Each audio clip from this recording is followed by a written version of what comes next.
Today's project is this precious little Yule log cake for the dollhouse. Stay tuned and see how fun and easy this is to make.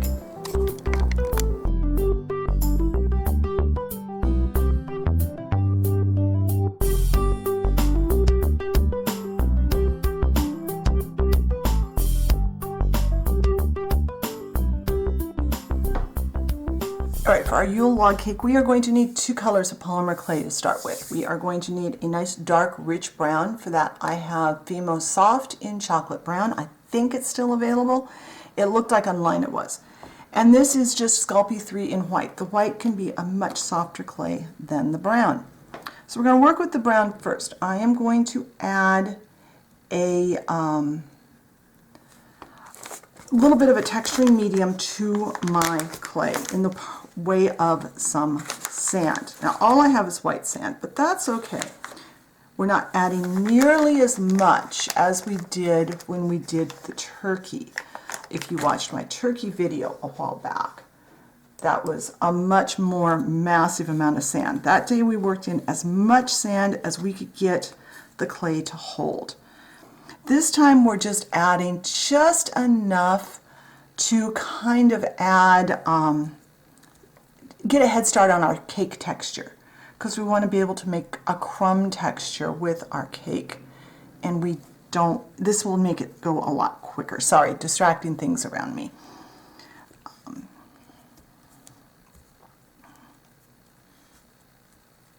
All right, so I've got that pretty well worked into the brown clay now. I think it's pretty evenly distributed. So I'm going to roll this out, and I'm not being super careful about my thickness here, and I'm going to roll the white out. And my white's got a little bit of brown on it, it's got a little bit of red on it. It's been abused lately.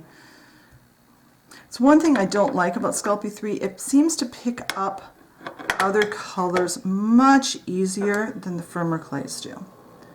Now, I am going to, I want a little lip of brown past that a little bit. Actually, I'm going to roll it out before I trim it. I made that mistake before. And we are going to make some extra because I want to make some slices today. We're going to make and texture some slices of Yule log. So if you've got plates for your dollhouse, you can serve up some Yule log cake on a plate. So how many of you have made a real Yule log? A real one of these cakes in real life? I did a couple of times. It's been a long time.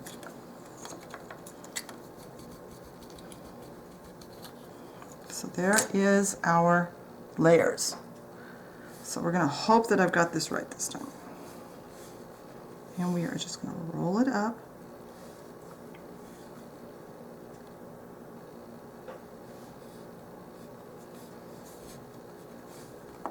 And now I'm going to trim the chocolate layer.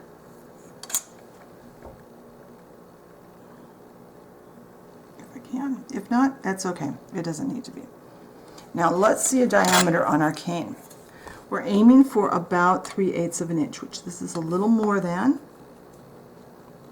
Always better to make it a little fatter and work it down than to make it too thin, because you can't make it bigger. And just a tiny bit more. Now if you haven't seen this tool I'm using, I've got plastic circle templates that I like to use, but the thing I don't like about them is they're plastic, and Fimo or a polymer clay will eat a hole in it if I don't get it cleaned really well. For snakes up to a 1/2 inch in diameter, my preference is this tool. It is a drill gauge. I got this where they sell drills and other power tools at Home Depot. They're made to figure out what size drill bit you need to use for your project. And it is fantastic because it's metal. Polymer clay can't hurt it. So I love this. I don't remember how much I paid for it, but it wasn't too much, and it outlasts those circle templates made of plastic, because I have ruined so many of those. All right, let's cut this and see what we've got. Always roll to get a nice round. Oh yes, there we go. So now I'm going to try and work with it. I'm going to try it on the slice and see how it goes. I think I need to put it in the freezer. So I'm going to freeze this for about 15 or 20 minutes, and when it's nice and cold, I'll come back because that will make it much firmer. It'll be easier to work with. So I'll be back in about 15-20 minutes. My time, your time, right away. All right, this is just now out of the freezer. So I am going to be making some slices. And I decided I'm going to go ahead and slice it now while it's nice and firm. That way I won't have to re-slice it or refreeze it again later. So I'm going to make a couple of different sizes. And since this is frozen nice and firmly, I don't have to roll it. That one was about 3/4 of an inch.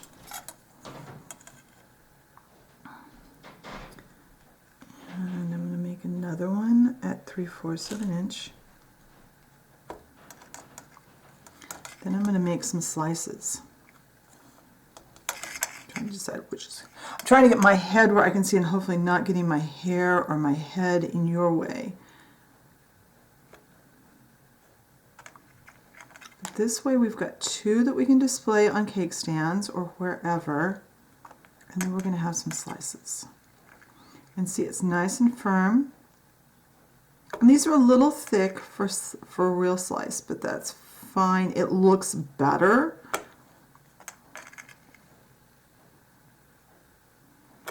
And they don't have to all be exactly the same. Okay. If I decide to make more, I can always do that later. Excuse me.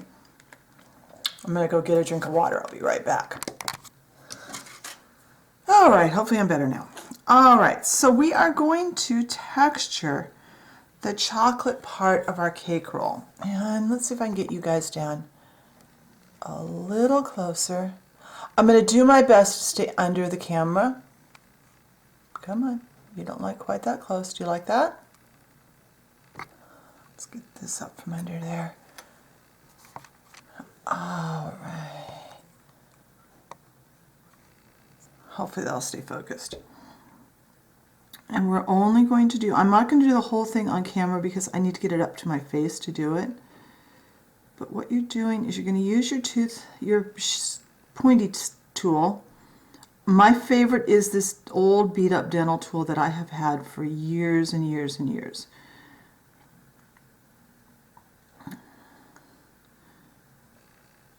You can see, hopefully you can see this, and I'll try and get some really close-up pictures of some that are textured and some that aren't next to each other.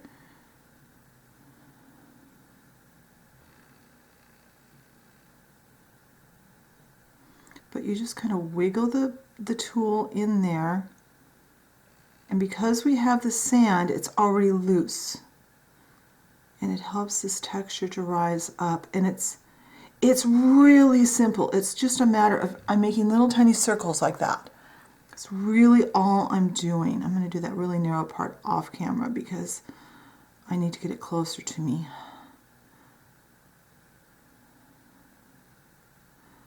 But that is how you texture this. There. So I'm going to, well, I'll do one more. I'll do the end of this one. And I'm only going to do one end of those. I'm going to frost one end and have the other end sliced where you see the slice.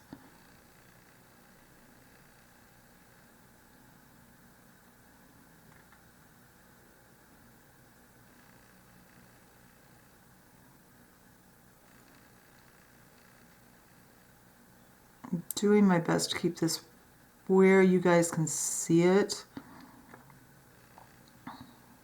That's really all there is to this. So I'm going to turn the camera off. I'm going to texture one, and I'm only going to do one side of each slice. When I get that all done, I'll come back and I'll show you how they look, and we'll do a little bit of texturing on that white part. All right, I have all the cake portion textured. Now I'm going to take a really tiny ball tool, and I'm not sure what you could use in place of this if you don't have one. Maybe the head of a pin if it's got a round small head. but I'm just kind of just making some gentle swirls in that white. Let's see if I can do that again. There we go. That's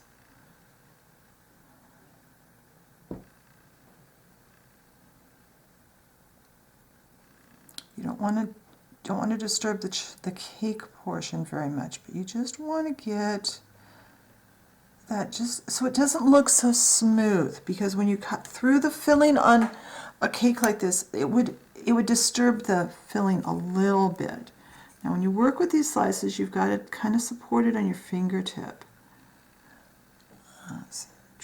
I have to watch what I'm doing, so I'm trying to pause once in a while and glance up. And where I've got those crumbs that are kind of over in the cake, I'm avoiding that area with my ball tool. So I'm going to go ahead and do this to the rest of these pieces. Then I'm going to bake everything at 275 for probably about 15 minutes. That way I make sure that these logs are cured, and then we'll come back and we'll put some frosting onto the top of it and start our decorating process. I'm going to frost a couple of them on camera for you, and then I'll do the rest off camera. And I'm not going to completely frost. I am going to frost this part way, and then I'll finish it when I get this part baked. Because it's hard to hold onto these, and I don't really feel like putting these onto sticks right now. It would be hard to put them on and off of sticks. So I'm just using a toothpick. We don't need to do the bottom, the part that that's going to sit against the cake plate. We're just going to, okay, I need a fresh toothpick. Change toothpicks as they become really full of frosting and really sticky, because there's no use to fight with that. There's lots of ways to do this. Some people do, on the real ones, do a very definite wood grain look or wood bark look where they make lines. Some just swirl it. It's up to you, and that's about as far as I'm going to go on this one because it's so small to hold. Oops, tuck that part in. And then one of the slices on camera. So here's one of our slices. I'm going to hold it like this. And I'm going to just use the tip of my toothpick to hold this, to get this in there and onto the same edges as the Yule log cakes are iced.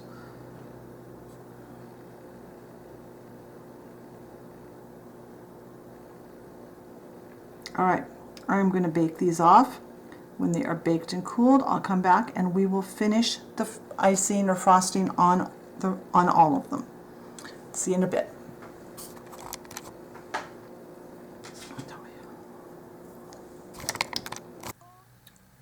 All right, I've got everybody out of the oven, so I'm going to move them off of my paper plate so I can keep track of what I have looked at. And we're going to go over at least some of these on the video so I can show you how far I got, what I did, and what we're going to change. So here's a slice. We'll start here since this is the last one I have on my fingers. So this one, I didn't get all the way to the base. Let me see if I can bring you in just a little bit, and I'll try to remember that I've brought you down. So I want to cover that little spot. And yeah, I'm going to be picky like that, because you wouldn't have a hole in your frosting on the top of your cake. All right, so that's now fine. Probably right there too. Oh, don't worry, I won't make you watch me do this on every slice. All right, so that can go back on my parchment paper to be baked. Let's take this guy. This is my little short one. And I didn't go all the way around because it was too hard to hold it. So this one might actually end up being baked 3 times by the time I get enough frosting on to make it look the way I want it to. Because I'd rather bake it more times than end up having a mess all over my fingers and not getting it where I want it.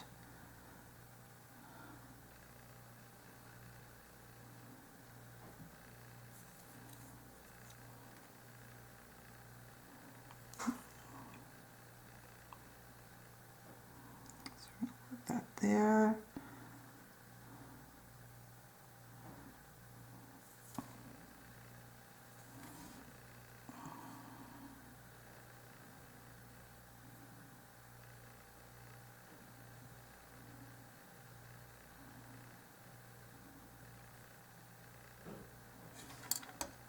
And I'm moving back and forth between toothpicks that have more or less frosting stuck to them. That way it's easier to work. Let's see, I'm going to go down a little more. I want to make this side even with that side.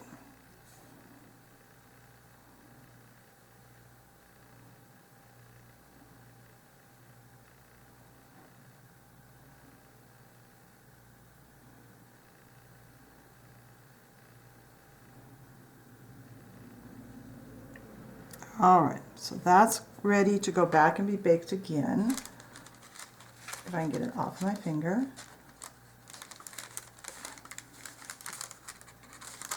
Alright. Let's look at one of these. Now this one's got, I'm not sure the camera is picking it up, it's got a little pointy thing there. I don't like that. And this one, other than that, looks fine. So I'm going to put that over on that side. This one, I think I'm okay with that one too. This one has this big piece sticking out here. I don't like that. I don't like that one. Put those off away from my frosting so I don't get it mixed in. And okay, I'm fine there. That one's okay, other than that. We've got this guy. All right, so I got down good on that side. I want to get more on this side. And I think I guessed pretty much the right amount of clay to mix up. It looks like I'm not going to have a whole lot left over this time. Although it's not a problem, just use a clay-safe container to store your frosting in. It will keep if it's in a clay-safe container.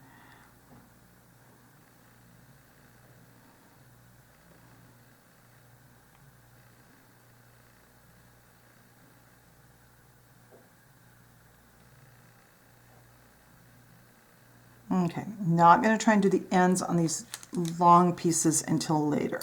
So I've just got a couple more I'm going to work on, then I'm going to bake these again. I think I neglected to say baking at I've been baking at 275, I'm going to bake at 250. My oven is creeping up on me today. So 250 for about 10 minutes each time I add frosting, and I'll be back when I get this. Well, I'll be back to do the ends on those uncut ones, so I'll be right back. Alright, I'm going to do my darndest to stay under camera. So this one looks really good as far as the top. Now we have the back side. We want, remember we textured this end, so we want to leave this end open, but we want to cover, I want to cover the other end.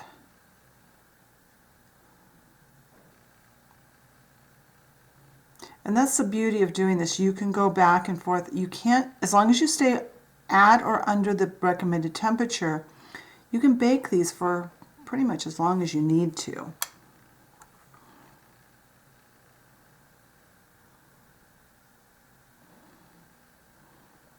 When you're happy with that, move it back. And this will be the, I'm pretty sure I'm going to be done now. So I'm just going to repeat that on the other two unsliced pieces of cake, making sure that I'm covering the end I didn't texture, not the end I did. So yeah, I like that. So I'll do this one more time just in case I wandered off camera. Looks like I am actually going to use every bit of the clay I mixed up.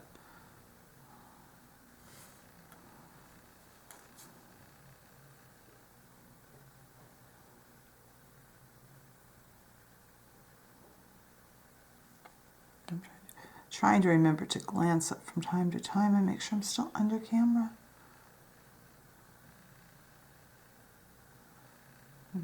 Try not to have any big sticky out pieces.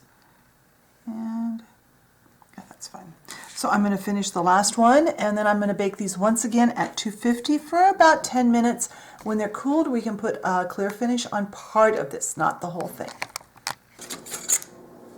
All right, these have baked and cooled, and I love how they look. Now we're going to add just a tiny bit of gloss to our chocolate frosting, and what I'm using is just some matte Mod Podge. I've got it off to the side of my tray here, hopefully out of my way, and I've got a small brush. I'm only going to do one on camera, and then I'll do the rest off camera because, face it, we've all done this, but go around the front and make sure you get the front edge of the frosting, but try to keep it off the cake itself. Because we want to highlight that texture. We want to highlight the difference between our frosting and our cake. And again, if you have to do this in a couple of stages, that's fine.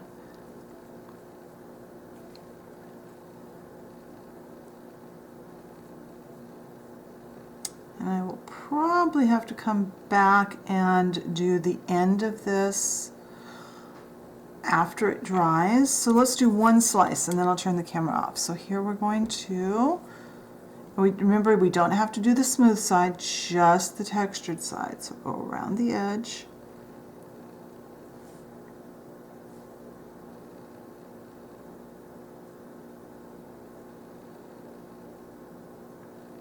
Just hit the front of your frosting. And that way it'll have just a little bit of shine to it, like frosting does in real life. So I'm going to turn the camera off. I'm going to paint the frosting on all of these. I'll get all the spots covered, and then when it gets dry, I'll come back and we'll take a look at the finished project. All right, our layer of Mod Podge has dried actually overnight, so now I'm going to do just a little bit of decorating on these guys. I don't want to do a lot, but I want to add a little something. They already look really good. I love the slight sheen on the frosting. I love the texturing, but let's add a little more. So I've got some red no-hole micro beads. This particular ones from Martha Stewart I don't think are available anymore, but you can still get these. Pretty much most craft stores will have them. Put some in the lid. I have some of the same Mod Podge I used on the top. I also have just a little bit of glitter. Glitter is going to show up just a little bit better than sand, which is what I would normally do. So let's take one of these, make sure we're looking at the top of it.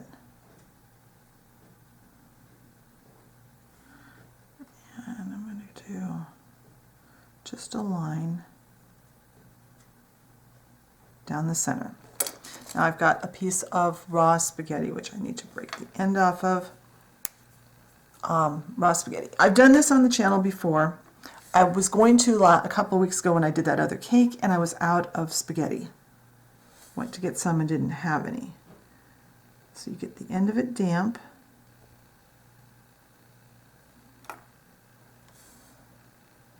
You can pick up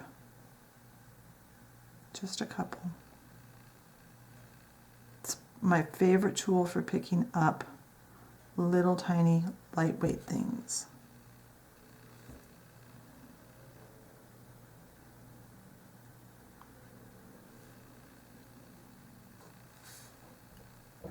Trying to watch what I'm doing and also double checking from time to time that I'm actually under camera.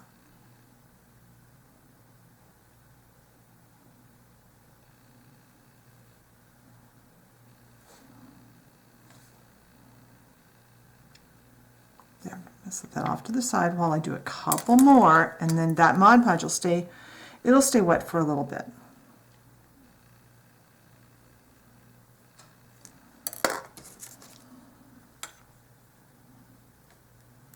That's the end I've been using. It still has a bead on it, so I can tell which end I've been using.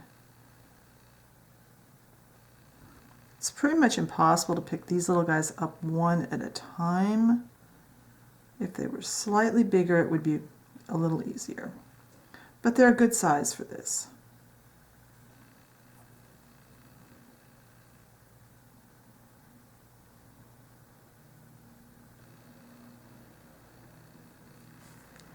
A little more Mod Podge there on the end.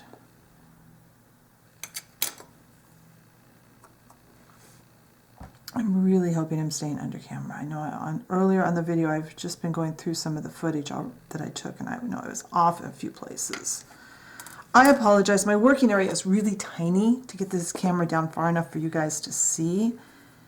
It makes my working area very small. Just double checking I had this held the way I wanted it.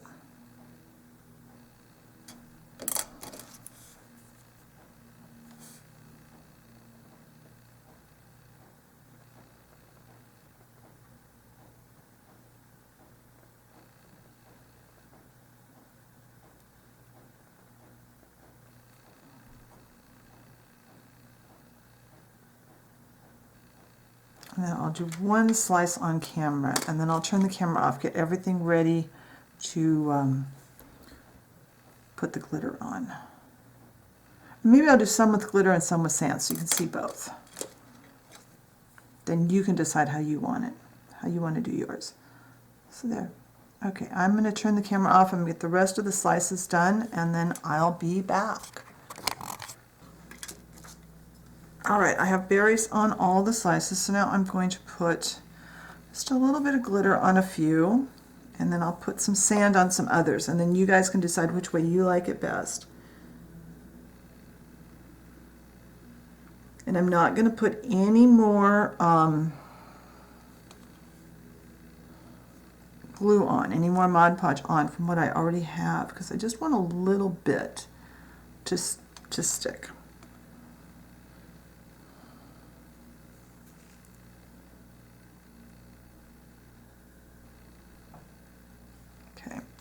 Now, let's go ahead and put a lid on this.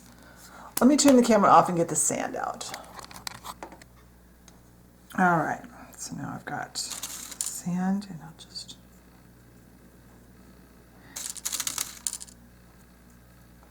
put that there, a little bit on this one,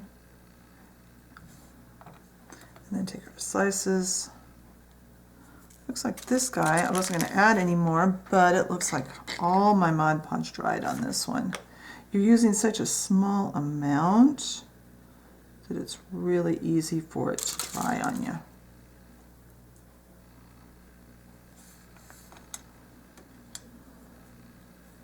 Okay, just a tiniest drop there. So I'll finish up the last couple of slices, I'll let this Mod Podge dry, and then I'll come back and we'll take a look at the finished cakes. Alright, my Mod Podge has dried, and let's see, this is the one with the sand and this is the one with some white glitter on it. They both look great. It depends on what you've got on hand, you could do either. Now let's look at these.